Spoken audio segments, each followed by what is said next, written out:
Nous partons maintenant à Beausoleil, dans les Alpes-Maritimes. C'est ici que vit Claude, un chef d'entreprise de 47 ans. Et depuis 3 ans, il a quitté sa femme pour partir vivre chez sa maîtresse, Brigitte. Mais au mois d'avril, Claude disparaît subitement. Inquiet, Bruno, son ami et employé, décide d'appeler Brigitte. Et si au téléphone, elle semble inquiète, Bruno n'est pas convaincu par ses explications. Il décide alors de prévenir la police. Mais l'enquête stagne.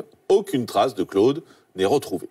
7 mois plus tard, Bruno se rend à nouveau au commissariat et cette fois, il a une révélation à faire aux policiers. Brigitte lui aurait fait une troublante confession. D'après elle, Claude aurait été tué dans l'arrière-pays mentonais. Elle l'aurait amené dans une ancienne auberge pour lui proposer de l'acheter. Mais une fois sur place, 2 hommes les attendaient et l'un d'eux aurait demandé à Claude de s'agenouiller avant de lui tirer une balle dans la tête. Brigitte explique avoir engagé ces hommes pour 80 000 € dans le but de donner une correction à Claude. Devant de telles révélations, les enquêteurs sont stupéfaits. Ils décident donc de placer Brigitte sur écoute pour en savoir plus.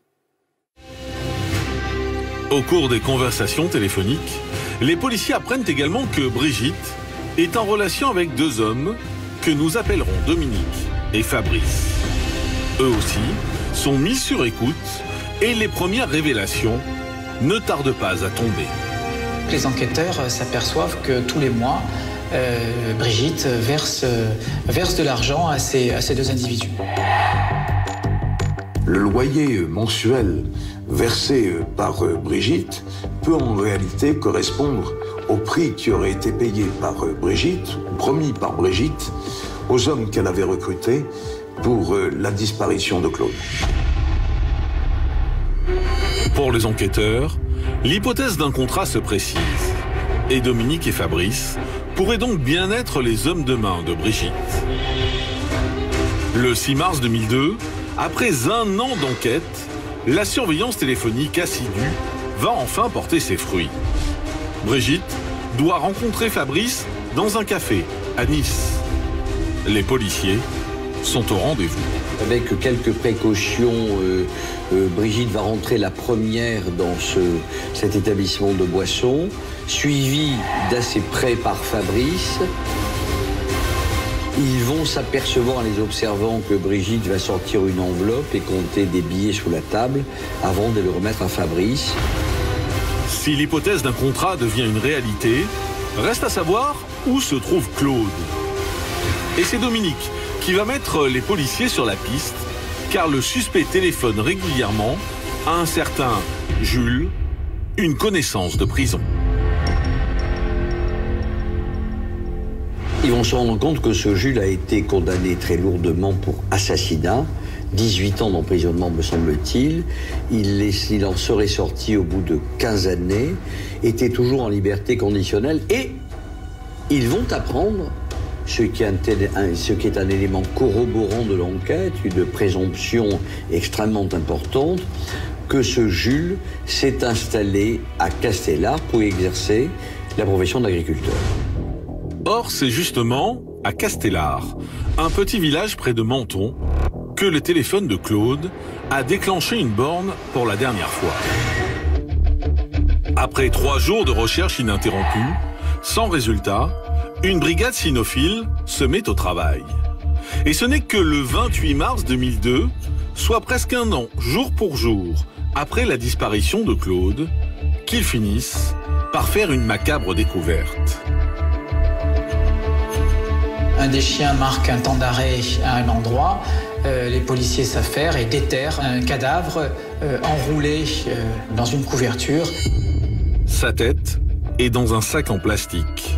Et pour les policiers, il ne fait aucun doute qu'il s'agit du corps de Claude. À l'annonce de sa mort, son ami Bruno accuse le coup. Ça m'a fait un choc. Bon, j'ai été plus trop optimiste, honnêtement, comme tout le monde. Le 20 mars 2002, Dominique, Fabrice, Jules et Brigitte sont donc mis en examen pour enlèvement et séquestration. Les 4 comparses sont placés en détention provisoire.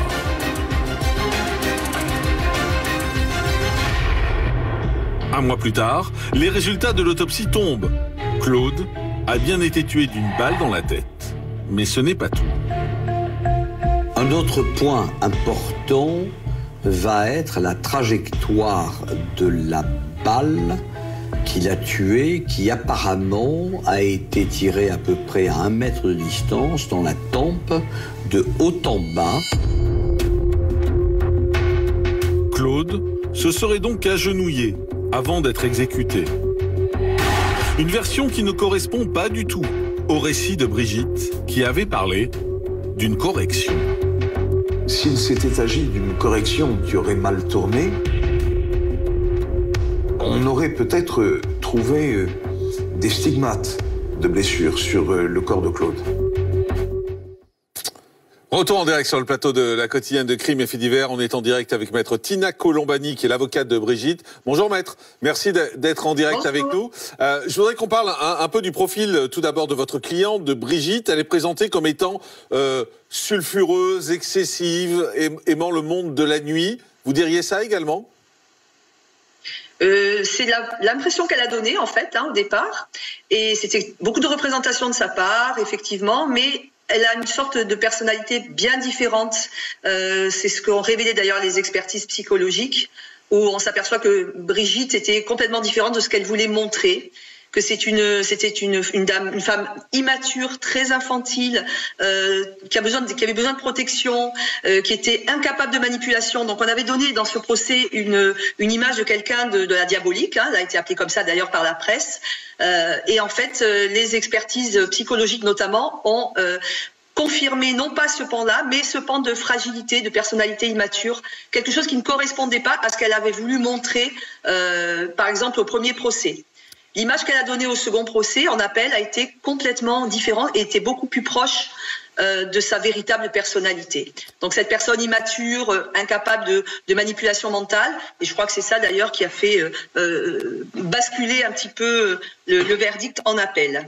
Ce qui est intéressant, c'est d'essayer de comprendre sa relation avec Claude. Moi je dirais c'est un peu je t'aime moi non plus, quoi. Ils sont ensemble, ils s'engueulent, ils se séparent, ils se remettent ensemble. C'est un peu ça.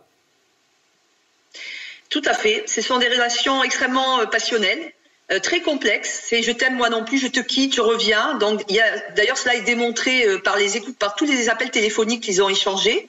On arrive parfois, et quelques jours avant la disparition de Monsieur Bichet d'ailleurs, on arrive à 45 appels téléphoniques d'un côté, 50 de l'autre. Donc c'était tout le temps comme ça, des relations très passionnelles et très complexes, très complexes. Mais une sorte de harcèlement réciproque. Ouais. Pardon. Non, je vous en prie. Je voulais dire, en fait, les proches de Claude, visiblement, n'ont pas adopté Brigitte. Il aime pas vraiment. Qu'est-ce qu'il lui reproche ? C'est-à-dire que Brigitte, elle est arrivée sur la Côte d'Azur. Elle vient de la région parisienne. Elle fait connaissance avec la Côte d'Azur, avec le côté un peu bling-bling, et c'est vrai que ça lui plaît beaucoup. Donc il y a ce côté très femme fatale qu'elle met en avant. C'est une jolie femme. Elle est très apprêtée. D'ailleurs, elle va se présenter à la cour d'assises en première instance de façon totalement extravagante. Et voilà, elle est très passionnée par ce côté bling-bling. C'est ce qui plaît certainement à Monsieur Bichet, qui jusque-là avait une vie assez rangée. Et c'est ce couple complètement improbable qui va entretenir donc ces relations passionnelles. Mais ses amis l'accusent d'avoir changé la personnalité de Claude, qui est devenu beaucoup plus renfermé, beaucoup plus aigri, qui se présentait moins souvent au travail. Elle a eu cette influence négative sur lui aussi ?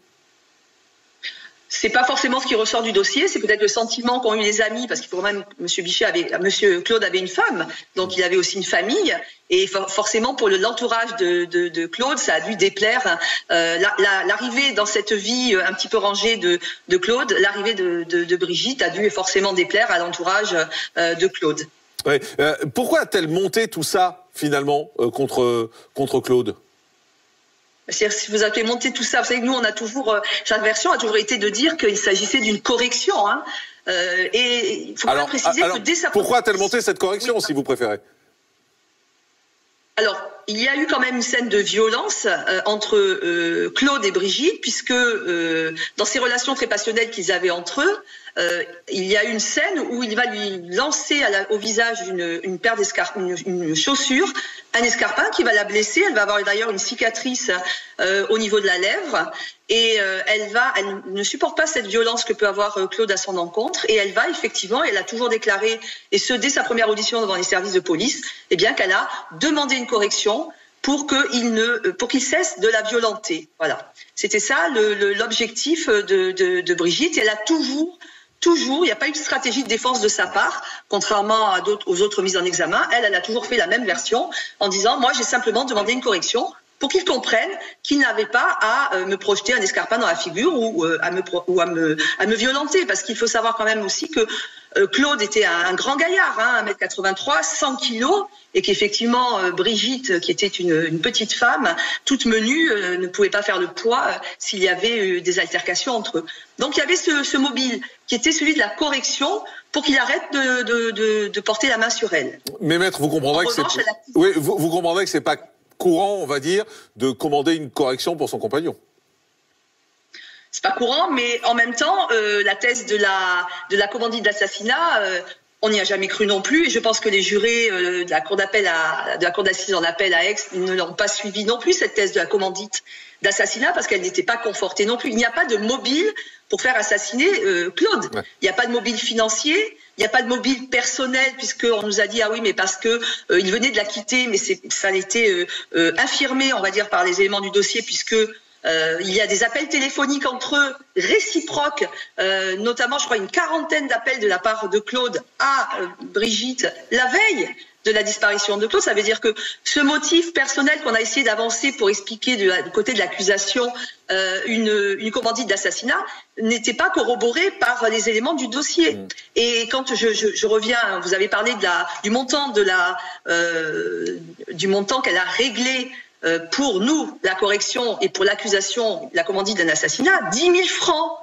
10 000 francs, ce n'est pas le prix d'une commandite d'assassinat. Ça n'existe pas. Ce n'est pas possible. Surtout quand on sait pas, j'ai pas les tarifs, moi, à vrai dire. Mais...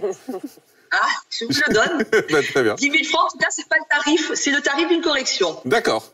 Très bien. Pas d'assassinat. Après 8 jours de procès, en tout cas, Dominique a été condamné à 25 ans de réclusion criminelle. Brigitte, elle, a été condamnée à 20 ans. Quant à Fabrice et Jules, ils ont écopé respectivement de 15 et 10 ans. Et après avoir fait appel, Dominique et Brigitte ont vu leur peine réduite à 15 et 14 ans. Merci beaucoup, maître Tina Colombani. Merci d'avoir été en direct avec nous pour nous éclairer sur ce dossier. On fait une pause et on se retrouve dans un instant en direct sur Énergie 12. À tout de suite.